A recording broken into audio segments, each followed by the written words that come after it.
Good afternoon, friends. If watching in the noon, good morning. If watching in the morning. As discussed in the class, today I am here with the important concepts for the economics, and the question which I am bringing to you is characteristic of India as a developing economy. Friends, as we all know, India cannot be termed as a developed country, as well as India cannot be termed as underdeveloped countries. India stands in the ranking of developing economy. So, what are the characteristics that indicates that India is an developing economy? So, the first is growth rate. The growth rate of the economy, which is measured by the growth national output, that means production, year by year it has increased for India, especially after liberalization, privatization, and globalization, which we term as LPG, or which we term as an economic reforms. Between 1950-51 and 1990-91, the average annual growth rate was around about 3.5%. But after the period of economic reforms, after the period of 1991, the average growth has remained between 6.8, which is an important achievement. But after 2012-13, it has slowed down again, and in year 2014-15, the average annual growth rate was less than 5%. So in constant increase decrease, the graph has gone up, it has collapsed again, it has again grown up. So this growth rate shows the first indication that this is a developing economy. The net national income at factor price in the year 1950-51 was rupees 2,69,724 crores, which increased to 87,51,834 crores in the year 2013-14. Means within the span of 63 years, the net national value has grown up by 18 times, a positive indicator. Second point is changing share of various sectors in national income and employment. Friends, one point to be understood very clearly: whenever the economy from the underdeveloped country to developing country, and from developing to developed country, as it goes on, the importance of agriculture sector slowly goes down, and the importance of industries and service sector goes up gradually. This is exactly what it has been seen in the graph of India's progress. You can see the table as well, that the contribution of agriculture sector in the employment generation has gradually decreased from years after years. In 1950-51, it was 53.1, which decreased to 29.6, which decreased to 22.3, and which decreased further to 17.6. That means, that shows the scope of education. As the education goes on increasing, people preferred for good white collar jobs, people do prefer to get employment in industries, people do prefer for the business, for as service providers. So gradually, slow on, the importance or the dominance of agriculture sector in the economy has gone down for India, which is shown in the figure as well. Same way on the other side, the importance and dominance of industries has gone up gradually. From 16.6 it has 27.7, and from 27.7 it has risen up and up. Same way, the service sectors as well, it also goes on increasing. This has been clearly seen. So the second point, or the second indicator we can say, is that slowly and gradually, years after years, the dominance of agriculture sector is changing. From agriculture sector, it's going on to industries and service sectors. The third indicator is per capita income, that is the average income of the people living in the country. In 1950-51, it was rupees 7,114, which increased to 39,904 in 2013-14.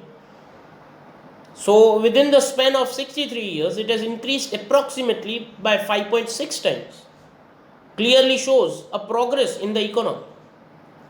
Because see friends, just an increase in national income does not mean that the standard of living of the people is increasing, because until and unless it is not distributed equally, we cannot say that India has really progressed. But here in the state only it says that the per capita income has also increased. Level of employment, if we talk about primary, industry and service sector, then there are three sectors of an economy that you have already studied in the earlier chapters. Primary sector includes agriculture, allied activities of agriculture like poultry farming, dairy, animal husbandry. Whereas industrial sector includes manufacturing, construction, mining. Right? These all are included in production activities. Whereas service sectors like trade, banking, insurance, communication, broadcasting, health, education, and this all are considered under service sectors.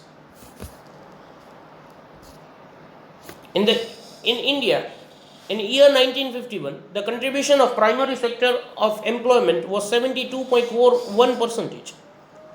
Clearly, more than half of the population was depending on agriculture for obtaining the livelihood. The industries were only 10.6%, whereas service sector was 17.3%. The figures changed in 1991.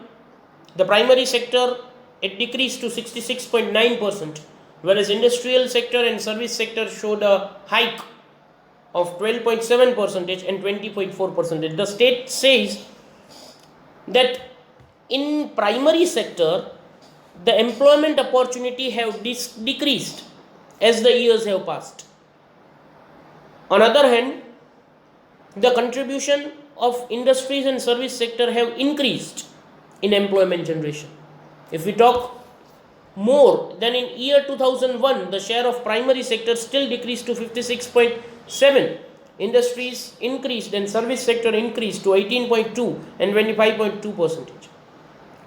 Primary sector, the share of primary sector in employment was 48.9%, then of secondary sector was 24.3 and service sector was 26.9. This clearly shows that the employment opportunities generated by agriculture sector decreased and employment generated by industrial sector and service sector increased gradually. Now if we talk about the facilities, improved infrastructure, you talk about irrigation. In 1950-51, only 22.6 meter of hectare of land across the country was irrigated, which increased to 63 meters in 2012-13. Thus, about 45% of the total agricultural land has irrigation facility in present time, because see, India faces irregular monsoons, and the biggest source of progress in agriculture is naturally rains, and the other option is irrigation. Earlier, the irrigation facility was not adequate, and as a result, the agriculture also declined. But today, more than 45% of the total land under agriculture is getting the facility of irrigation. That shows a progress. You talk about literacy. The literacy rate, which was 18.33% in 2011, rose to 73% to 2011. In 1950s, there were 20 universities and 500 colleges, which increased to 719 and 35,000 respectively by 2013-14. This indicates the higher education. The standard of education in India has also increased drastically, as the figures in states of the college institutes and universities indicates that earlier there were only 20 universities and 500 colleges. The figure has rose to 719 universities, 35,000 colleges. See the drastic increase, and this clearly proves that the standard of education in India has increased. You talk about electricity. The electricity generation was around 2300 megawatt in 1950-51, which increased to 2,43,000 in 2011-12. Means people, each and every home, each and every agricultural field are now equipped with 24/7 electricity. From 2300 megawatt, it has reached up to 2,43,000 megawatt, and the figure is still higher. You talk about road network, these all are infrastructural facilities. In present times, India belongs to the list of the countries with the largest road network. It has approximately 48.6 lakh kilometer concrete roads today. Right? India is in the list of the largest road network. 48.6 lakh kilometer concrete roads we do have. With the improved roads, transportation facilities can be like magnificent. Due to transportation facilities, industries do get their raw materials on time. These all are the benefits of the infrastructural, or say improved infrastructural facilities. You talk about railway. This is the fourth largest today in the length of 65,000 kilometers. Do remember for the MCQ as well. It's the fourth largest country which belongs or which has the railway network of 65,000 kilometers. Thus we can say India is progressing. An international comparison program as well, initiated by World Bank, 2011, India was identified as the third largest country after US and China in 2005. Right?